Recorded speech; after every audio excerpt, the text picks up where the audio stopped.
Hello everyone, welcome to the viral tricks.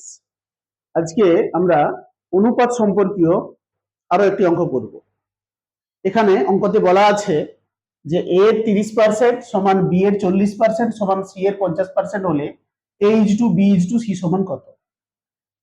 যেটা দেওয়া আছে এটাকে আমরা কিভাবে লিখতে পারি দেখা যাক। এ এর 30% মানে আমরা লিখতে পারি এ গুণিত 30/100।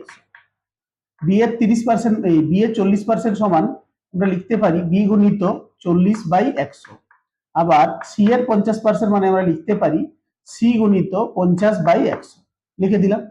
এই তিনটে 100 কেটে গেল, এই শূন্য এই শূন্য এই শূন্যই কেটে গেল। তাহলে আমাদের থাকলো কি 3a সমান 4b সমান 5c। এখন এই অঙ্কটার সঙ্গে আমরা পরিচিত, এই ধরনের অঙ্ক আমরা করেছি অনুপাত।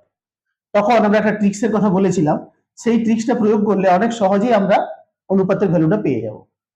ট্রিক্সটা কি ছিল না, যখন এর জায়গায় মান বসাবো তখন এটাকে বাদ দিয়ে বি সি এদের দুজনের সহগকে গুণ করে বসাবো। বি এর জায়গায় যখন বসাবো তখন এদের দুজনের গুণফলটা বসাবো, অর্থাৎ এ এবং সি এর গুণফল। আর সি এর যখন বসাবো তখন এ এবং বি এর সহগের গুণফলটা বসাবো। দেখা যাক কি হয়। A is to B is to C সমান হবে, এর জায়গায় বসাবো এদের দুজনের গুণফল মানে 4×5 = 20। আচ্ছা, বি এর জায়গায় বসাবো এদের দুজনের গুণফল অর্থাৎ 3×5 = 15।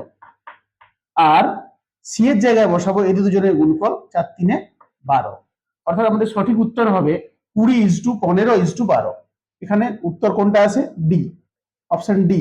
ডিটা লেখা ছিল না, লিখে দিলাম। অপশন ডি হবে আমাদের সঠিক উত্তর।